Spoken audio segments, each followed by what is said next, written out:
Squats are a massive exercise due to the huge range of motion that does a lot of good things, like moving your biggest muscles, which also burns more calories. It transfers to total body strength and even massive vertical leg power. So everybody from jumpers and even sprinters to everyday athletes and Mama Jane and Dad Joe can benefit from this awesome move. Now, a couple of things to note before we get into it is one thing we do know is with squats, a lot of the forever preach cues are more a matter of comfort and don't really hold up to the research. We'll talk about those in a moment. The next note is you will always lift less with a front squat than you do with a back squat. So how do you do this? Well, the main difference between this and a back squat is going to be the grip. So what you're going to do is you're going to take those arms about shoulder width apart and you're going to sweep those elbows out in front. You want to keep those elbows up nice and high, and that bar is going to kind of rest right there on the front of the shoulder. From here, you're just going to keep those elbows up high. You're going to have a lot of forearm mobility for this though. The second grip, my preference, you're going to see right here, I'm actually going to cross those arms like a genie. Hands go on top of that bar. I raise those elbows up high. And from here, it's just going to kind of tuck on top of the clavicle and deep into the neck. I find that one much more comfortable. From here, it's pretty identical to the back squat. Deep breath, brace the core, and then unrack with that 3 steps and with your feet hip width or greater, as this is largely comfort-based. And then you're going to lower down controlled like you're sitting into a chair.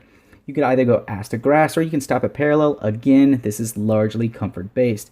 And then you're going to want to look up to keep your hip angle more open and your torso more upright. Whether your knees are in front or behind your toes is largely a matter of preference, but you can actually emphasize more glutes by keeping those knees behind those toes, or emphasize more quads by letting them fall over. Then you're going to exhale and drive evenly from your heels to your toes. So 3 different points: big toe, pinky toe, and heel of your foot as you stand back up. Now, some of the big mistakes we tend to see with this one, again, with the front squat, if that forearm mobility is kind of lacking and you're trying that first grip, those elbows aren't going to get high enough, that bar is going to get really difficult. Those elbows drop, the bar is going to fall out in front of you.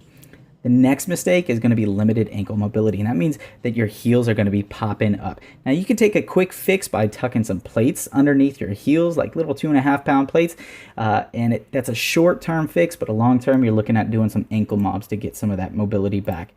The next mistake is your core just isn't strong enough to keep from rounding your back, so you need to strengthen that up with either some higher reps of some lighter weight or just drop that weight a little bit more. Lastly, your descent and your drive isn't really kind of coming evenly from that heel to that toe, so you're either going to fall forward or backward as you're standing up and dropping down.